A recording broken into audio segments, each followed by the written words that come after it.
వీడియోలో 2026వ సంవత్సరంలో ఆషాఢ మాసంలో వచ్చేటువంటి ఆషాఢ గుప్త నవరాత్రులు ఎప్పటి నుంచి ఎప్పటి వరకు ఉన్నాయి, 9 రోజులు అమ్మవారి అలంకారాలు ఏంటి, ఏ నైవేద్యం సమర్పించాలి, కలశము అఖండ దీపం ఎప్పుడు పెట్టుకోవాలి, ఆనవాయితీ లేని వాళ్ళు పూజ ఎలా చేసుకోవాలి, మహా నైవేద్యంగా ఏం పెట్టాలి, ఉద్వాసన ఏ రోజు చెప్పుకోవాలి, అన్నీ కూడా మనం ఈ వీడియోలో వివరంగా తెలుసుకుందామండి. పూర్తిగా మీకు ఖచ్చితంగా ఈ వీడియోలో అన్ని ఇన్ఫర్మేషన్స్ అందుతాయండి. మీరు వీడియోని స్కిప్ చేయకండి. వీడియోని స్కిప్ చేస్తే మీకు అనేది అర్థం కాదు. సో అందరూ వీడియోని చివరి వరకు చూడడానికి ట్రై చేయండి. మన వీడియోలోకి వచ్చినట్లయితే మనకి ప్రతి సంవత్సరం కూడా మనకి 4 నవరాత్రులు వస్తాయి. జనవరిలో మనకి మాఘమాసంలో శ్యామలాదేవి నవరాత్రులు, ఇవి కూడా గుప్త నవరాత్రులే. తర్వాత చైత్ర మాసంలో వస్తాయి చైత్ర వసంత లలిత నవరాత్రులు, ఆషాఢ మాసంలో వచ్చేటువంటి ఆషాఢ వారాహి గుప్త నవరాత్రులు, ఆశ్వేజ మాసంలో వచ్చేటువంటి దేవి శరణ్ నవరాత్రులు. ఇవన్నీ కూడా చాలా శక్తివంతమైనవి. మనకు తెలిసినటువంటివి ఏంటంటే దసరా నవరాత్రులు మాత్రమే. అది దసరా నవరాత్రులు అమ్మవారికి పూజ చేస్తే ఎలాంటి ఫలితం కలుగుతుందో మనం మిగిలిన నవరాత్రుల్లో పూజ చేసినా కూడా అంతటి ఫలితం అయితే కలుగుతుందండి. అయితే ఇప్పుడు ఆషాఢ మాసంలో వచ్చేటువంటి నవరాత్రుల గురించి మనం తెలుసుకుందాం. ఆషాఢ మాసంలో వచ్చేటువంటి నవరాత్రులను ఆషాఢ గుప్త నవరాత్రులు అని, వారాహి గుప్త నవరాత్రులు అని, వారాహిదేవి నవరాత్రులు అని పిలుస్తారండి. అయితే ఈ ఆషాఢ గుప్త నవరాత్రుల్లో ప్రత్యేకంగా మనం వారాహి అమ్మవారిని ఆరాధించుకుంటాము. ఎవరు ఈ వారాహిదేవి? ఈ తల్లిని ఆరాధించడం వలన ఎలాంటి ప్రయోజనాలు ఉంటాయి అనేటువంటి విషయం తెలుసుకుందాం. వరాహస్వామి యొక్క స్త్రీ రూపం అండి. ఈ అమ్మవారు సాక్షాత్తు లలితాదేవికి ముఖ్య సైన్యాధ్యక్షురాలుగా ఉంటారు. ఈ వారాహి అమ్మవారు మనకి ఎప్పుడూ కూడా లలిత అమ్మవారికి ఎడమ వైపున ఉంటారు. లలిత అమ్మవారికి కుడివైపున మంత్రిని స్వరూపిణిగా శ్యామలాదేవి, ఎడమ వైపున వరాహి అమ్మవారి సైన్యాధ్యక్షురాలుగా ఉంటారు. ఈ అమ్మవారిని పూజించడం వలన మనకున్నటువంటి ఘోరమైన కష్టాల నుంచి కాపాడుతుంది. భూ సంబంధిత వివాదాలు ఉన్నాళ్ళు, కోర్టు సంబంధిత సమస్యలు ఉన్న వాళ్ళకి చక్కని పరిష్కారం అండి ఈ అమ్మవారు చూపిస్తారు. శత్రు నాశనం కూడా ఈ అమ్మవారు చేస్తారు. పంటలకు సంబంధించి, పొలాలకు సంబంధించి సస్య దేవతగా ఈ అమ్మవారిని చెప్తారు. పంటలు పొలాలకు సంబంధించినటువంటి అమ్మవారు కాబట్టి అందుకే అమ్మవారి చేతిలో ఒక చేతిలో నాగలి ఉంటుంది, ఇంకొక చేతిలో రోకలి ఉంటుంది. భయంకరమైనటువంటి ఆరోగ్య సమస్యల నుంచి ఈ అమ్మవారు బయటపడేస్తుందండి. అంతటి శక్తివంతమైనటువంటి అమ్మవారు. మనం నవరాత్రుల్లో అమ్మవారిని పూజించేటప్పుడు ఎప్పుడూ కూడా సాత్విక రూపంలో, అంటే అమ్మవారిని దశమహార విద్యల్లో ఆరాధించకూడదు. మనం ఎప్పుడూ కూడా అమ్మవారిని సాత్విక రూపంలో షోడశోపచారాలు పూజలు చేయడము, ఆ అమ్మవారిని వారాహి అమ్మవారి రూపంగా పూజ చేసుకుంటే సరిపోతుంది. తాంత్రిక విద్యలు వాటి గురించి అసలు ఎవరూ వెళ్ళకూడదండి. ఇంతటి శక్తివంతమైనటువంటి వారాహి నవరాత్రులు మనకి 2026వ సంవత్సరంలో ఎప్పటి నుంచి ఎప్పటి వరకు ఉందనేది తెలుసుకుందాం. సాధారణంగా ప్రతి సంవత్సరం కూడా వారాహి నవరాత్రుల ఆషాఢ మాసంలో శుక్ల పాడ్యమి తిథి నుంచి శుక్లమి నవమి వరకు అయితే మనకి ఉంటుంది. అలా మనకి 2026వ సంవత్సరంలో ఎప్పుడు వచ్చాయనేది తెలుసుకుందాం. స్వస్తి శ్రీ చాంద్రమాన శ్రీ పరాభనామ సంవత్సరం ఆషాఢ మాసం గ్రీష్మ ఋతువు ఉత్తరాయణం శుద్ధ పాడ్యమి తిథి జూలై 15వ తేదీ బుధవారం నుంచి మనకి స్టార్ట్ అయ్యి జూలై 23వ తేదీ శుద్ధ నవమి తిథి గురువారం వరకు కూడా వారాహి గుప్త నవరాత్రులు అయితే ఉన్నాయి. వారాహి అమ్మవారిని రాత్రి దేవత అనేటువంటి పేరుతో పిలుస్తారు. ఈ అమ్మవారిని మనం ఎప్పుడు పూజించాలి అంటే మనం ఉదయం సూర్యోదయం లోపల పూజ చేయాలి. తర్వాత సూర్యాస్తమయమైనాక పూజ చేయాలి. ఈ అమ్మవారిని రాత్రి దేవత అనేటువంటి పేరుతో పిలుస్తారు. ఇప్పుడు కూడా రాత్రి సమయంలో ఆ అమ్మవారికి ధూపం అనేది సమర్పిస్తూ పూజ చేస్తారు. అయితే మనకి ఖచ్చితంగా ఒక డౌట్ వస్తుంది. చాలామంది కూడా జూలై 14వ తేదీ నుంచి చెప్తున్నారు. మరి మనం ఏ రోజు నుంచి చేసుకోవాలండి అంటే మనకి జూలై 14వ తేదీ సాయంత్రం నుంచి పాడ్యమి అయితే ఉంది. సూర్యాస్తమయం తర్వాత పాడ్యమి ఉంది కాబట్టి ఆ సమయంలో కూడా ఆ అమ్మవారికి పూజలు అనేవి చేసుకుంటారు. అలా అయినా సరే చేసుకోవచ్చు. మీకు అప్పుడు కుదరకపోతే 15వ తేదీ సూర్యోదయానికి ముందే ఉదయాన్నే మీరు 4:30 to 5:36 లోపు చీకటి ఉన్న సమయంలోనే పూజ అనేది చేయాలి. ఇప్పుడు అమ్మవారి 9 రోజులు అమ్మవారి అలంకారాలు, అమ్మవారి రూపాలు ఏం నైవేద్యాలు పెట్టుకోవాలని తెలుసుకుందాము. మనకి మొదటి రోజు ఎప్పుడూ కూడా మనం ఆ అమ్మవారిని సాత్విక రూపంలో ఆరాధించాలి. ఈ వీడియోలో అమ్మవారిని మనం ఎన్ని రూపాల్లో ఆరాధించాలి అనేటువంటి విషయం తెలుసుకుందామండి. అమ్మవారిని ఎప్పుడూ కూడా నవదుర్గల రూపంలో ఆరాధిస్తారు. కొంతమంది అష్టమాత్రికల రూపంలోనూ ఆరాధిస్తారు. కొంతమంది వారాహీదేవికి చాలా రూపాలు ఉంటాయి, ఆ రూపంలో కూడా ఆరాధిస్తారు. మీరు ఏ రూపం ఆరాధించినా సరే, ఏదైనా సరే సాత్విక రూపంలోనే ఆరాధించడం ఉత్తమం. మంత్రాలు తెలియని వాళ్ళు ఓం శ్రీ వారాహీదేవి నమః అనేటువంటి మంత్రాన్ని పఠిస్తూ 9 రోజులు ఆ అమ్మవారికి పూజ చేసుకోవచ్చు. ఇప్పుడు మొదటి రోజు పాడ్యమి తిథి గడియలు అనేవి తెలుసుకుందామండి. నవదుర్గా రూపంలో పూజ చేసుకునేటువంటి వాళ్ళు మొదటి రోజు శైలపుత్రి దేవిలో పూజ చేసుకోవాలి. అష్టమాత్రికల రూపంలో ఇంద్రాణిదేవిగా, వారాహి రూపంలో పూజించే వాళ్ళు ఉన్మత్ వారాహిగా పూజ అనేది చేసుకోవాలి. ఈరోజు పాడ్యమి తిథి గడియలు వచ్చేసి మనకి 14వ తేదీ మంగళవారం రోజు సాయంత్రం 4:09 నుంచి పాడ్యమి గడియలు స్టార్ట్ అయ్యి 15వ తేదీ బుధవారం రోజున మనకి మధ్యాహ్నం 1:51 వరకు పాడ్యమి గడియలు అయితే ఉంటాయి. సాధారణంగా మనం సూర్యోదయం టైంలో ఏ తిథి నక్షత్రం ఉంటుందో ఆ రోజున ఆ తిథి నక్షత్రంగా పరిగణిస్తాం. కాబట్టి మనకి మొదటి రోజు 15వ తేదీ బుధవారం రోజు చేసుకోవాలి. ఎర్లీ మార్నింగ్ మనం పూజ చేసుకోవాలి. ఈరోజు అమ్మవారికి నివేదించాల్సిన నైవేద్యం పాల పాయసము, అలానే పొంగలి.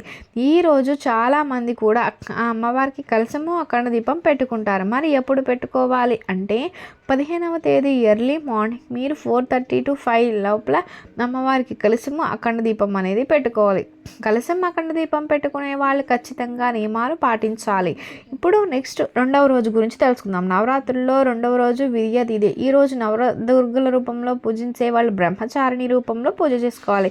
తర్వాత అష్టమాత్రికల్లో పూజ చేసేటువంటి వాళ్ళు బ్రహ్మీదేవి రూపంలో పూజ అనేది చేసుకోవాలి. అలానే వారాహిదేవి రూపంలో పూజ చేసుకునేటువంటి వాళ్ళు బృహవారాహి అనేటువంటి నామంతో అమ్మవారి అలంకరణలో పూజ చేసుకోవాలి. ఈరోజు విద్య తిథి వచ్చేసి మనకి 15వ తేదీ బుధవారం రోజున 1:52 నుంచి 16వ తేదీ గురువారం రోజున ఉదయం 11:49 వరకు విద్యా తిథి అయితే ఉంది. ఈరోజు అమ్మవారికి నివేదించాల్సిన నైవేద్యం కట్టె పొంగలి, పులిహోర. తర్వాత నవరాత్రుల్లో 3వ రోజు ఆ అమ్మవారిని నవదుర్గా రూపంలో పూజ చేసే వాళ్ళు చంద్రఘంట రూపంలోనూ, అలాగే అష్టమాత్రికల రూపంలో అయితే వైష్ణవిదేవిగాను, వారాహి రూపంలో అయితే స్వప్న వారాహి రూపంలోనూ మనం పూజ చేసుకోవాల్సి ఉంటుంది. ఈరోజు తదియ గడియలు వచ్చేసి మనకి జూలై 16వ తేదీన ఉదయం 11:50 నుంచి తడియ గడియలు స్టార్ట్ అయ్యి 17వ తేదీ శుక్రవారం ఉదయం 10:05 వరకు తదియ గడియలు అయితే ఉన్నాయి. మనకి ఈ సంవత్సరం అధిక మాసం రావడం వలన తిథులు అనేవి తగులు మిగులు రావడం అనేది జరుగుతుంది. ఉదయం ఉంటే సాయంత్రం ఉండదు, సాయంత్రం ఉన్నది నెక్స్ట్ డే ఉండదు. సో సూర్యోదయం ఉన్నదాన్ని బట్టే మనం క్యాలిక్యులేట్ చేసుకుని ఆ ప్రకారంగా పూజను అయితే చేసుకోవాల్సి ఉంటుంది. 3వ రోజు అమ్మవారికి నివేదించాల్సిన నైవేద్యం కొబ్బరన్నం, బెల్లం పాయసం. తర్వాత ఏంటంటే నవరాత్రుల్లో 4వ రోజు అష్టమాత్రికా రూపంలో పూజ చేసుకునే వాళ్ళు మహేశ్వరీదేవిగా, నవదుర్గల రూపంలో చేసుకునే వాళ్ళు కుష్మాండదేవిగా, వారాహి రూపంలో చేసుకునేటువంటి వాళ్ళు కిరాత వారాహి రూపంలోనూ పూజ అయితే చేసుకోవాల్సి ఉంటుంది. ఈరోజు చవితి తిథి గడియల వచ్చేసి జూలై 17వ తేదీ శుక్రవారం రోజున 10:06 నుంచి 18వ తేదీ శనివారం రోజున ఉదయం 8:41 చవితి గడియలు అయితే ఉన్నాయి. ఈరోజు అమ్మవారికి నివేదించాల్సిన నైవేద్యం దద్దోజనం, అల్లంగారులు. తర్వాత నవరాత్రుల్లో 5వ రోజు అష్టమాత్రికల రూపంలో పూజ చేసేటువంటి వాళ్ళు కౌర్మారిదేవిగా, నవదుర్గల రూపంలో చేసుకునే వాళ్ళు స్కందమాతాదేవిగా, వరాహిదేవి రూపంలో చేసుకునేటువంటి వాళ్ళు శ్వేతవారాహిగా అయితే పూజలు అనేవి చేసుకోవాలి. ఈరోజు పంచమి తిథి గడియలు అనేవి 18వ తేదీ శనివారం రోజున ఉదయం 8:42 నుంచి 19వ తేదీ ఆదివారం రోజు ఉదయం 7:42 వరకు మనకి పంచమి తిథి అయితే ఉంది. ఈరోజు అమ్మవారికి నివేదించాల్సినటువంటి నైవేద్యం పెసరపప్పుతో అన్నం, దద్దోజనము.